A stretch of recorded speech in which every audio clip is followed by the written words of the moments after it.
Okay, good afternoon, everybody. I'm going to call the meeting to order, that being the special council meeting of Warwick Township Council, of course, April 29th, and as always, 3:30. Purpose of today's meeting is to focus on local medical services and doctor recruitment efforts undertaken on behalf of the Township of Warwick. I remind council of disclosure of pecuniary interest or conflict of interest. Does anybody have one at this time they'd like to report? Seeing none, thank you. I'd also welcome everybody that's joining us through our Warwick Township YouTube link. I'm now going to do the acknowledgement of ancestral lands. We acknowledge that the land on which we are gathered here today, Township of Warwick, is located on the traditional lands of the Anishinaabe, as well as the many Indigenous nations in Ontario, whose footsteps have marked them for centuries. We also wish to acknowledge that we are situated on Treaty 29 and Treaty 25 territories signed by Chippewa chiefs and offer our respect and gratitude for these lands. I'm going to go to number 5 on the agenda, council, and that's councilors' commitments and other items. Let's go with commitments first. Does anybody have anything they wish to add to the commitment list? Seeing none, if you do, we can always talk to the clerk or deputy clerk outside of the council meeting. And then I'm going to go for verbal reports from councilors. I'm going to start with Councillor Westgate. Did you have anything for today, councillor? I have nothing for today. Thank you, sir. Councillor Morris? I have nothing today either. Very good. Just one thing for me. Councillor Westgate and I had the opportunity while in Toronto last week to meet with Minister Todd Smith, Minister of Energy, still continuing trying to find a way to get natural gas resources to our underserviced areas of the municipality. I would say it was a very good meeting. We were heard. And I'd like to think there's some hope for maybe something to happen in the future. But at the end of the day, I guess we'll see what happens. We continue to lobby on behalf of our residents that are in urgent need of that very valuable resource. So that's all I have for today. And hopefully we'll have an update sooner than later. Okay, today we have 2 delegations with us. The first delegation is Carly Cox, recruitment coordinator from Blue Water Coast Primary Care. Recruitment and retention, that's quite a mouthful. Presentation today providing an update on local doctor recruitment efforts and barriers. So welcome, Carly. We appreciate you being here today. And how we do it here, we just turn the floor over to you, let you do your report, and we'll ask questions at the end if that's okay. All right, there you go. Thank you. There we go. Well, thank you so much for inviting me back to provide an update on our recruitment efforts. So first of all, I just want to highlight, thank you very much for your contribution to physician recruitment for the funding year of 2024. We were very grateful to receive those funds to be able to then offer recruitment services to Warwick Township. So there's a number of things that we need to keep in mind in terms of physician recruitment. And part of that is the recruitment lifecycle strategy. These things absolutely do not happen overnight. Due to a number of different barriers, the competitive nature of recruitment, and many other different factors. So probably the most important piece that you want to hear today is how are things going with the prospect that started this whole conversation with us. And I'm certainly going to start with some bad news. But our prospect that, again, kind of sparked the conversation in regards to funding physician recruitment has decided to take a hospitalist position at Blue Water Health. So still wanted to be in Lambton County, wants to remain kind of in our area, but he has taken a hospitalist role instead of going the primary care route. So the rest of my presentation will kind of talk to next steps, because just because that one prospect is no longer an option does not mean that recruitment ends. And this is all still very possible. So can you do the next slide there? Thank you. So the most important piece in understanding how we move forward is in next steps is that we really must all be collaborating. So between the help of council, between the help of the Sarnia-Lambton Ontario Health Team, our local stakeholders, local businesses. You know, this isn't just an effort from Blue Coast Primary Care or myself. This is an effort from the entire community. So that is how we are going to push forward in being successful. Next slide.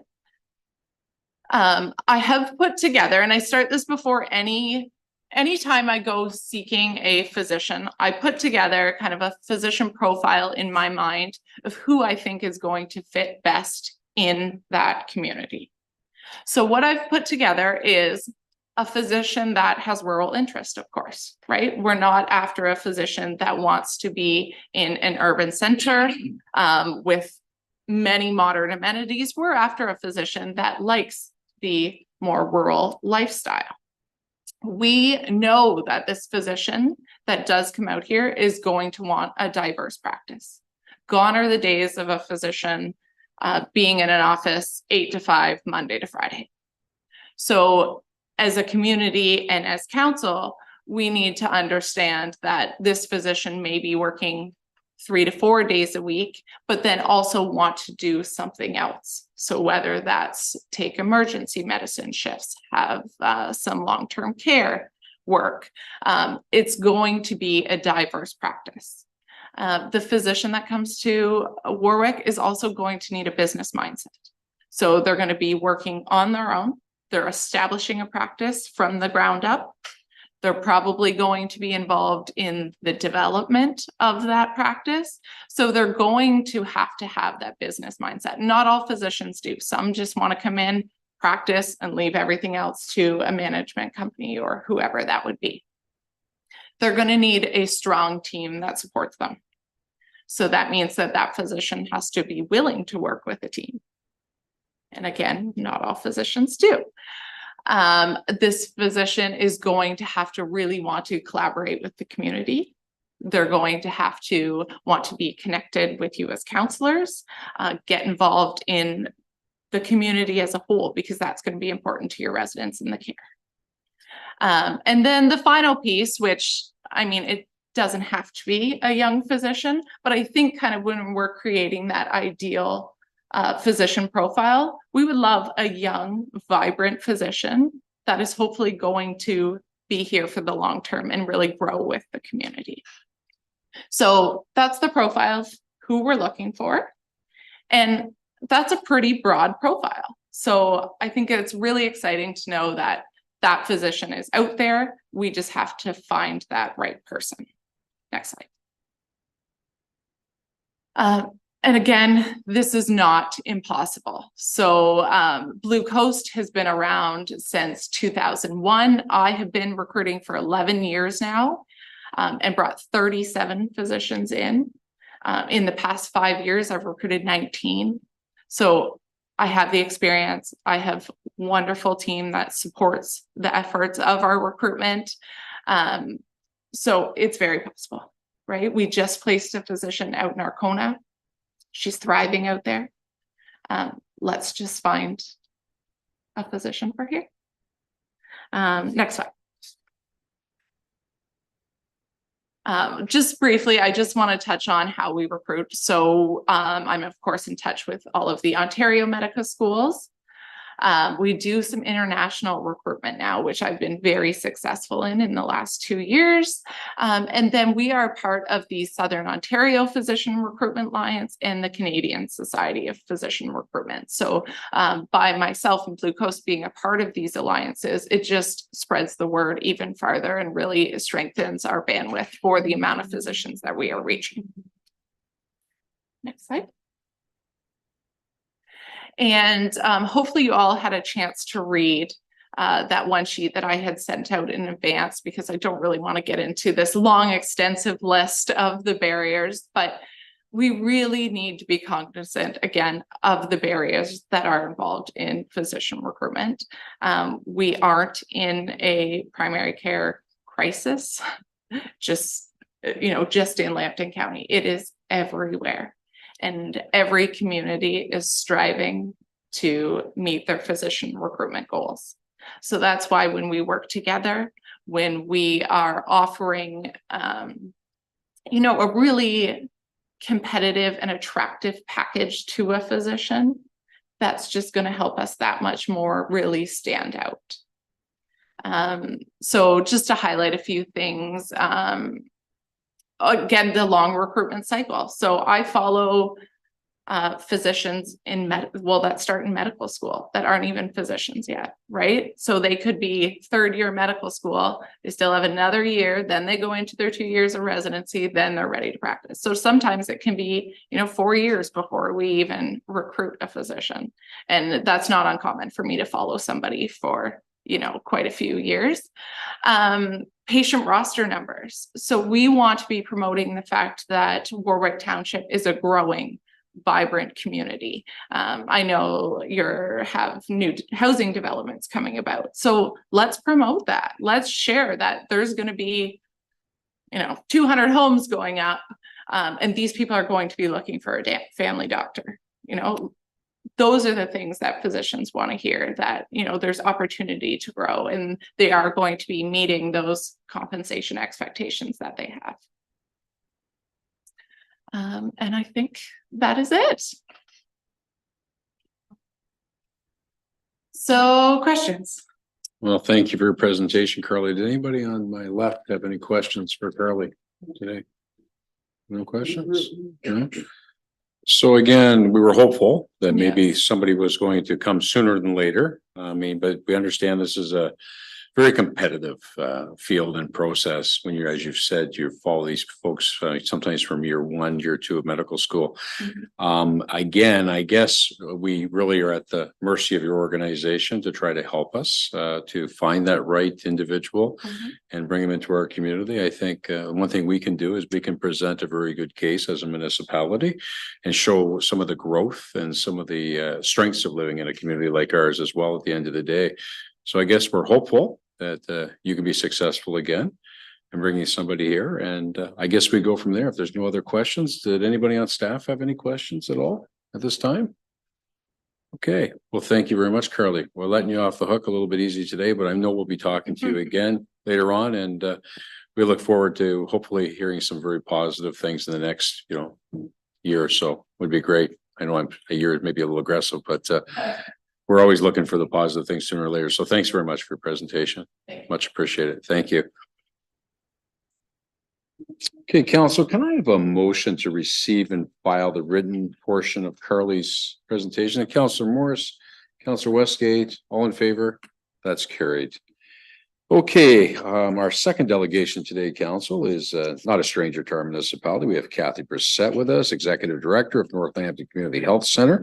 And I'm sorry, I don't have the other name down on my sheet. Maybe Kathy, I'll get you to introduce the other individual with you. So I'm going to turn it over to you, Kathy, and if you'd be kind enough to make the introduction, and then we'll turn the floor over to you. Thank you. Thanks, Todd, and thanks for the invitation. I also have another day job at the Sarnia Lambton OHT as the chair. So I work at the North Lambton Community Health Center for the past 30 years. And I've brought our executive lead for the Ontario Health Team with me, Nadine Neeb. So she's going to help with the presentation as we give you exciting news on the Ontario Health Teams and the transformation that the Ministry of Health is going through. Next slide, please. So there's a new regions for Ontario Health since the LHINs are gone now. So we are under the West region. So that's where we fall with other healthcare providers. So just so you know, there are the other regions, but we serve from Windsor to Tobermory to Niagara Falls. Next slide. And the mandating of Connecting Care, they've coordinated all of these entities you'll see listed. I won't go through them, but they are under one umbrella now. So that's taken quite a bit of work for the government to coordinate, but that's going well. Next slide. So people ask us, what is an Ontario Health Team? And it is a new transformation that will connect all the health system around patients, families, and caregivers, and to strengthen the local services, making it easier for patients to transition between the providers. It is a new way, and it's been introduced. We've been working on it for a few years. Nadine and I here, and others, many partners, 35 partners.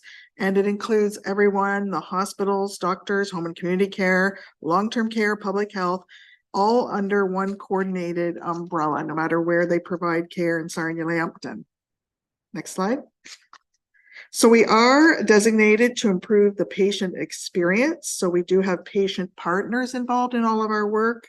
We have a cross sector of healthcare partners who work across delivery systems. And we also, as I said, are part of one of the 5 regions that we report to Ontario Health now. Next slide. This is just another snapshot or a way of showing it, but to become an Ontario Health team, we were in the 2nd phase. We had to have partners in all of these areas, including the patient, and then we would submit our application, which we were successful to have one team. We are currently on our website looking to include other members of the community, so they can either come on as an allied team member or they can become a signatory. When you sign on to be a signatory member, that means that you will work under the umbrella of the Ontario Health Team and our CDMA, which is our decision-making body that we work with. And also you will provide in-kind or perhaps even monetary supports to ensure the success of our work. So we'll do the next slide, which is kind of how healthcare looks right now, which it doesn't look that great, does it? It's like there's all these organizations feeding into these patients and families, uncoordinated, and we are to get to the new umbrella where funding will eventually come to the Ontario Health teams, and that will be coordinated amongst all the partners of the health team. So that will be new and exciting for everyone. The next slide, I'll tell you a little bit about Sarnia, and then Nadine's going to jump in here for the strategic part. But we have been working on this since December 3rd, 2019 with 35 partners. And we did get our announcement in 2020 and in COVID. And, you know, even during COVID, we worked on the Ontario Health team unbelievably. We have made good progress, and there are 35 partners, which is most of the healthcare and some of the social service networks in Sarnia. So what we do on the next slide is we go through maybe one more there. Sorry, we do our attributed population here. So this is who we are to care for. And we have in our area, 65 and plus are projected to account for 32% of our population over the next 12 years, with the largest increase in the 70 plus seniors. And we're seeing that in our primary care teams, that people are, you know, aging, and we're having a lot of people over 80.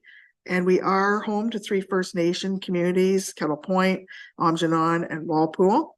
And we are facing pressures with abuse, substance abuse, mental health pressures, high ED visits, high ALCs, alternate care beds, and a need for community supports.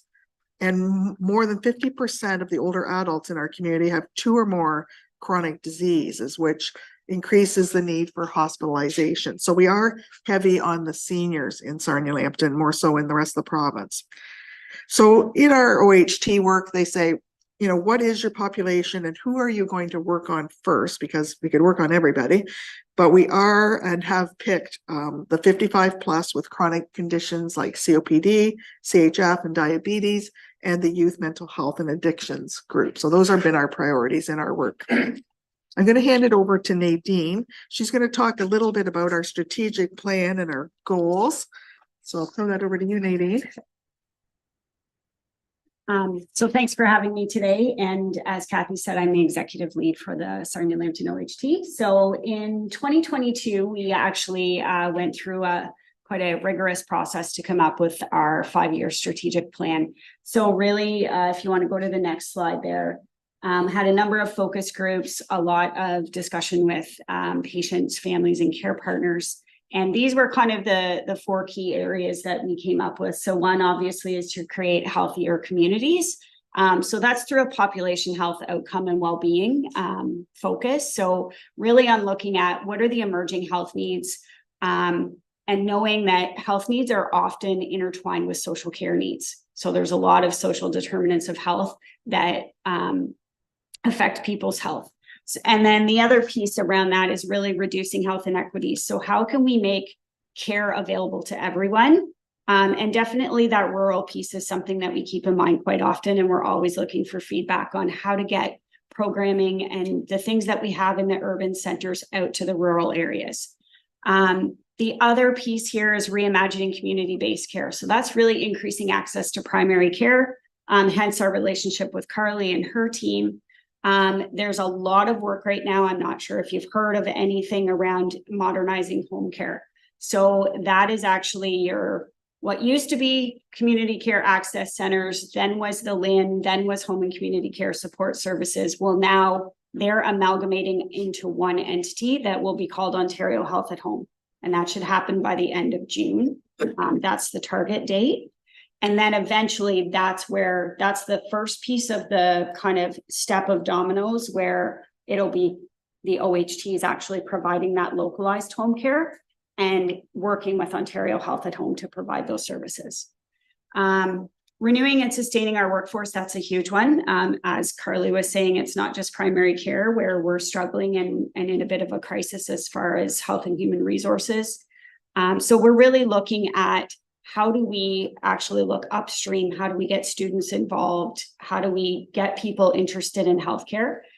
We've seen a number of people change careers. We've seen a number of vacancies. So just really starting to look at that and supporting frontline care providers and leadership with tools to stay in the field. What actually makes people want to stay? How do we get you here, but how do we keep you here? And then accelerating our integration. So really looking at our capacity to deliver that integrated care by partnering with patients and caregivers, and then working on what we call community governance. So that's really, we'll be in the process in the near future of becoming a not-for-profit so that we can actually accept the funds to be able to provide the care. So those are sort of the key 4 things. If you want to go to the next slide. These were a fair amount of goals here. I'm not going to go too far into those. However, we do have a lot of work happening. So I'm not sure if anyone saw the recent announcement. So North Lambton Community Health Center, Central Lambton Family Health Team, and Rapids Family Health Team all received funding from the municipal or the provincial government, for primary care. So that's really increasing our access to care centers in Wyoming and Rapids in Sarnia. So that's one of the key things that we're working on actually with Kathy's team and those 2 other teams in the near future as well. So you can go to the next slide if you like. Again, we kind of talked about this, but this is something that we don't design anything in the OHT without a patient, family, caregiver lens to it. So really understanding that lived experience and building the programs to actually work for people that have already experienced something in healthcare. Could be good, could be bad, could be right down the middle, but we have a patient family care partner council that drives a lot of these decisions and planning. So every committee that we have, there's at least one patient family care partner on that committee, right from the planning into the implementation. And next slide. So the path forward, I kind of talked a little bit about this. So this is sort of where OHTs are going. So it's focused on better delivery of care, that co-design and decision-making piece, building our capacity as OHTs, and then how do we communicate that out, including patients, families, and caregivers. So the path forward actually is really around moving OHTs forward and accelerating. So if you go to the next slide. These are some key things that we're going to be doing over the next few years. So there's actually 12 OHTs right now are undergoing these changes. And they're actually a group that's giving feedback so that the rest of the OHTs, so there's 58 OHTs in total in Ontario. So obviously the first piece is that creating a not-for-profit, establishing or aligning a primary care network. So we have a primary care council in Sarnia-Lambton under the purview of the OHT that will be expanding into a primary care network and really start to have some decision-making within what we do in primary care in the OHT. And then an operational support provider is really working with organizations to determine who will do some of the back-end work like human resources and finance and things like that. And then there's going to be a piece, so they're just working on some final changes to the Connecting Care Act that will allow for OHTs to be designated under that act as an OHT. So we are an approved OHT, but we're not designated. As of this point, no one is. They're hoping for the first round of those to go in late 2024, early 2025. And if you go to the next one, this is really the key slide here around, it's going to be a lot of what we're working on is going to be focused on patient outcomes. So early detection of those chronic diseases, really improving the outcomes, making sure that individuals don't have to go to the hospital. If they do, then they're out quickly, care is placed in home, lots of education. And again, increasing access to primary care for those who don't have a primary care provider. So that's one of the things that the group that we just got the funding, that's part of those access to care centers, is really if people don't have a primary care provider, it's somewhere they can go if they've got an episodic illness. And then improve system navigation. So this is an area where the Sarnia-Lambton OHT is actually ahead of a fair amount. So if you're ever looking for a service in Sarnia-Lambton, you can hop on to agesfriendlysarnialambton.ca. You can find anything you need to find on there. And if you can't find it, there's actually a phone line with a community navigator on the end of the phone line. So we implemented that at the end of 2022, and we just keep building on that navigation. And just a plug for that, there's a large age-friendly expo that's happening on Wednesday, May the 1st, at the Point Edward Arena. So we do that once a year as well. And if you go to the next slide. So again, this is really just more about the home care modernization piece that I talked about. So those 14 home and community care organizations will move into Ontario Health at Home. And that will be part of working with OHTs to provide that care locally. And then if you go to the next slide, some of our local OHT successes in the last few years. So we were part of the planning for the Youth Wellness Hub that's in Sarnia and opened up there. We have the mobile health bus. So that's a collaborative with Blue Water Health, Canadian Mental Health Association, and Kathy's team at Northampton. And the bus goes out, I think it's 3 days a week, and provides care, a lot of unattached care there as well. We've done a lot of work on palliative care. So there's actually on the Age Friendly website, it's going live shortly. There's going to be some palliative care toolkits that are really for people right when you get diagnosed with a chronic disease. It's actually starting to kind of build the foundations that palliative care isn't just about dying. It's actually about quality of life if you have a chronic disease and all of the things that you want to think about to get ready. System navigation, as I talked about, community navigator line, our age-friendly website, and we have what we call a connection cube at the Sarnia Library. And then Kathy's actually just getting one. I think it's in Forest as well. And then again, the age-friendly expo. So we held our first annual last year, and our second one is coming up this week. And then there's numerous others. Connect My Health is actually a patient portal. So right now, if information coming from London comes on, Blue Water Health will come back up once they have a new health information system in the fall of this year. And then obviously our access to care centers. So we kind of have our hands in a little bit of everything. Yeah, and that is the last slide for us. So if you have any questions, happy to take those. Well, thank you very much for the presentation, ladies. Does anybody have any questions? Councilor Morris. Just one, man, I'll throw it out to all of you, I guess. How does your new strategic plan directly or indirectly affect our medical center? That's what our community cares about.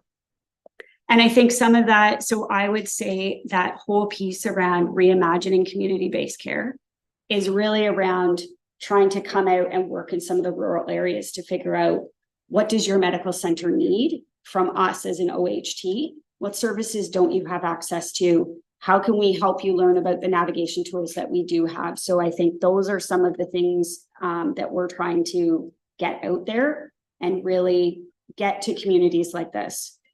I would add to Wayne that I think what we see is this integrated work and working together better. And I've spoken of it a little bit before about creating a hub-like area here at East Lambton. If you think of Petrolia with the hub there at Petrolia Family Health Team and North Lambton Community Health Center, it would be, I think in the best interest of the community to start thinking about what are the services that could be brought out of Sarnia or have a rural presence here. But that does probably require some advocacy for space of some type.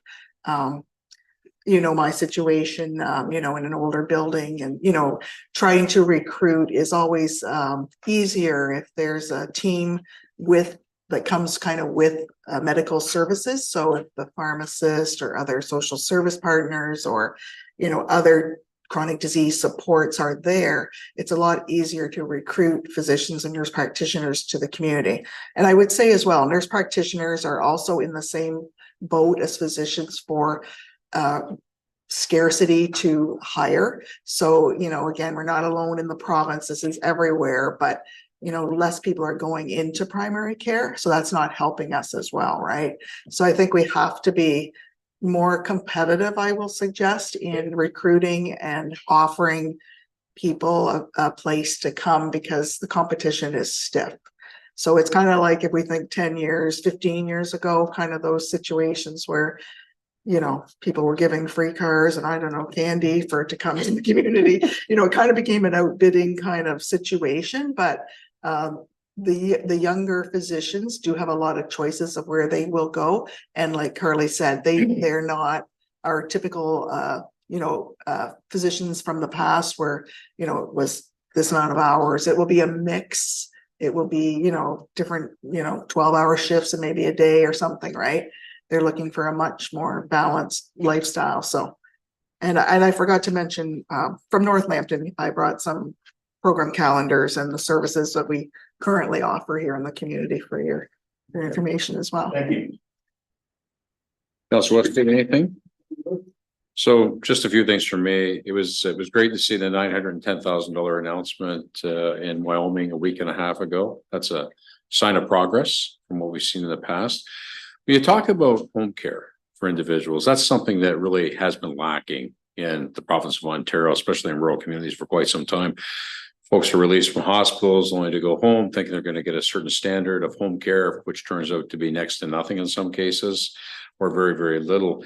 So I guess the first question I have, are you confident with this new model and some of the changes that it will be a better service to the people that need that kind of care at home? Because what happens, what I'm told from the docs I talk to, is the problem with the system now is that the folks go home without the resources that they're needed, and it's a revolving door back to the hospital. So they release them.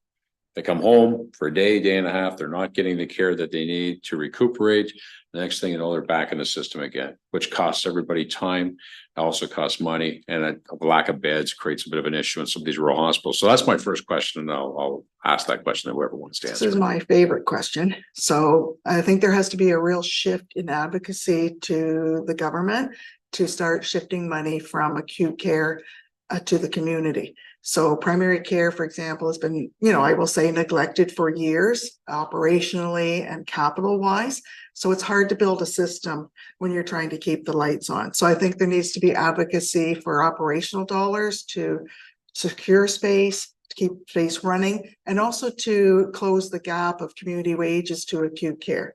It's about 30% right now for most positions. So you can imagine trying to recruit and having to compete against that for nurses, PSWs, there's just a big divide there. So until that gets sorted out, maybe it's through the OHT work or not, I don't see a big change in that. So I think that is an advocacy area where, rural health, I joined the OHT for a couple particular reasons, to advocate for rural health and Indigenous health, to ensure those placemats were in the OHT design. But it will require shifting of funds or bumping up, I guess. The hospitals also need money. I'm not saying anything about that, but primary care and community supports need to be at a level where they can deliver service. So I think that is key in the success of all of this. No, and I appreciate that answer. And again, at the end of the day, we do see where there's some good things happening, the cooperation amongst the different models, that there are so many of them out there at one time with the family health teams and everybody involved, which is very positive. But the home care piece is so key in rural communities. And again, it's not working and not working very well now. You hear stories from folks all the time. I'm sure my colleagues get phone calls from time to time too. It isn't working. So we need to find a way to make that part of the process work, which frees up so many more resources in hospital time, docs times, and all that to moving forward. So I'm hopeful that we will see something like that. And I guess we're probably going to have to be part of the solution at the political level to advocate at the same time. But I appreciate everything that you folks are doing. Yes, please. I think just to add to what Kathy said there too is I think it's going to take time, but I think that the idea behind the home care modernization and moving the responsibility for that home care dollars and care out to the OHT to be more localized is not a bad thing. Because right now, a lot of what happens for Sarnia-Lambton, it's the old Erie St. Clair. So it's Windsor, Chatham, Sarnia, and that's kind of the area. Whereas now it's going to be provincial and then money will flow locally to OHTs. Now it's going to be a process. It's going to be years to get there, but I think they've got the right idea. And I think doing it on a local level, knowing that we have a lot more seniors, knowing what our populations are and understanding them as well as we do locally will give us the ability to deliver that a little bit better than an organization that right now is overseeing three massive, like we have a lot of area between Sarnia and Windsor. So I think the premise and the idea of the home care modernization is good. It's just how long will it take us to totally transform that? It's going to be a few years, and I think it'll require some patience, especially from those of us anxiously awaiting the opportunity to get into that space and do some more work there, because we hear the same concerns from individuals and patients around the home care piece. Oh, I appreciate that. I've never been a fan of the geographical model that the province put in, throwing us in with the Windsor area, where I really think we should be more with the Strathroy and London model. But anyways, that's for a discussion for another day at the same time. But no, it's good to hear that what's going on, the changes. But maybe, and I know Kathy, you alluded to it a little bit. I get questions all the time. I'm sure my colleagues do too. What's the difference between what North Lambton Community Health provides in our community with a restricted roster of patients that have to meet certain standards or certain situations to be able to be patients, versus here we are today, we're looking to bring docs in. So there could be some confusion with some of the folks saying, okay, we've got a medical center, we're hooked up with North Lambton, it's a good working relationship, versus we've got Carly now out there trying to find a doc to come to our community. So there is a difference, and how people are looked after and what they have to, what their situation has to be where they qualify for North Lambton. Can you just touch on that for a second, if you don't mind? Sure. So North Lambton is one of 75 community health centers in the province. So our model is designed with salaried doctors. We're the only model that has salary. The rest of them bill OHIP. So we're not a fee for service model. So we do have extra capacity to take a bit more time. And we also have health promotion and community development built into our model. So we focus on health in these programs. We try to keep people out of the hospital. We try to work on social isolation. But in our rural sites of Forest and Watford, I'll speak to, our priorities are rural people. So that's pretty much everybody in Watford. And it also has a complexity issue as well. You don't have to have complexities to get in to be a client at the Watford site. But many of our other sites will have a lot of maybe more, because there's more people in Sarnia, more mental health and addictions, more single moms, more frail seniors. So we take everybody here in Watford, I would suggest, because of the general nature of the rural piece.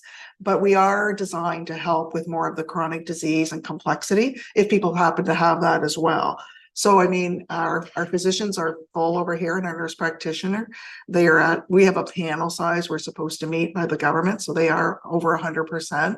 We also have all the team-based stuff. So if they need the social worker, the dietitian, they may not even need the physician and nurse practitioner. They may be just isolated and need to go to one of the programs. So we are funded for 6.6 doctors in my entire 4 sites, that's not many doctors. And one of our other advocacy problems is that we aren't able to get more physicians in the current OMA model unless we started a new site. Then we could get another CHC team.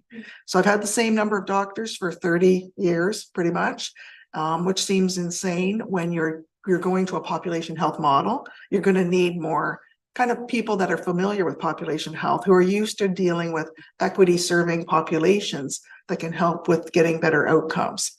So our roster, we still take on people, so people can roster. So that's, and then the difference between the family health teams are, you know, they bill OHIP. They're more of a general practice. They aren't particularly focused on health and well-being in their funding, but they are hoping to be. Working with Central Lambton Family Health Team to start some programs. We're doing some integrated work together to band together when we can't hire positions. We're actually posting a diabetes dietitian right now together to help fill that position and use our resources collectively. So that's the work that's coming. We'll all be working better together because there won't be enough resources, and particularly rural is a concern. So, you know, if you think it's hard to recruit to the urban, it's a lot harder to recruit rural. So again, just to be clear, I know when we started out on this model, it was folks that couldn't get on this because they didn't fit, whether they had COPD or diabetes or special conditions. So right now, if somebody really needs a doc in our community, if they applied, Yeah. being at the rural, chances of them getting on that roster are fairly good at this point in time. Yeah, there's lots of, I'll say just general families that are rural families with young kids. We will prioritize if people are seniors that have a lot of chronic diseases, you know, or in the hospital. So, but there's a balance because we need to ensure the providers don't get burnt out. So we do take young families, we do take seniors, we do take the complex people. So we do that at all the sites to ensure there's a balance of clients. So I had a little microphone issue here when I asked that question. So just to repeat the question, you have answered it, but the question basically was, so you're open to taking new patients, not just folks that are experiencing issues such as diabetes, COPD, or some other illness that needs to be looked at. So the organization, if somebody was to call tomorrow and needed a doctor, would not likely be turned away. And you've answered the question. Well, we do have a waiting list, like I better be clear here. We have a waiting list of about 1,000 people. So everyone wants into this model. So, I mean, that's why we're prioritizing as, you know, maybe a single young person is pregnant, we'll bump them up over. So, I mean, that's what I say when we need more resources in the rural area. We need more resources to the CHC to be able to expand our care. But, you know, that's not uncommon. That's everywhere, right? Okay, I'm glad we drilled into that because again, that was my understanding. And then when you said that we're open to taking patients, I was a little confused because I knew that before there was an issue with just anybody being able to get on because of the lack of docs and resources. So Carly, you had a question or a Oh, sorry, I comment. just want to jump. We do Sure. have also, like, you know, people will transfer out or people will die or, you know, people move on. So, I mean, there's always a little bit of room in all the rosters at any given time, even though we are maybe closed at one site, we'll be taking at another site. So it's kind of a balancing act. Yeah. I just wanted to add that this is why, you know, it's important to have everybody collaborating because, you know, we want just a general practitioner who may be seeing the general public. We know that, yes, Kathy's center also sees the general public, but, you know, just a broader number of patients. But then those that do need those, you know, 30-minute appointments, that extra time, because they may have chronic disease or whatever it may be, then they have that opportunity to go to the North Lambton Community Health Center because a general practitioner may not have the room in their roster to be spending 30-minute appointments or whatever, right? So that's why when we all work together in this collaborative, you know, Sarnia Lambton OHT model, it really just benefits everyone as a whole. Well, thank you very much for that. Anybody else have any questions for our guests at this point in time? It's been very informative. Appreciate you coming today. And I'm sure we'll be talking to you again. And Kathy, you and your organization do incredible work. Carly, we're just getting to know you, and we know your organization has an excellent reputation of bringing doctors into the area. And thank you very much for your presentation today as well. So there's no further questions. I'm going to thank you again and wish you a safe trip home. Thank you very much. Yes, can I have a motion to receive and file 7B written report, please? Deputy Mayor Kallenberg and Councillor Westgate. All in favor? That's carried. Thank you. Okay, staff reports, we have none, right, Amanda? Okay, there's no new business unless somebody has something they want to bring up today. Seeing none, thank you. There is no closed session today. I'm going to go right to bylaws. Amanda? Thank you. That bylaw 26 of 2024 be read a first, second, and third time and finally passed.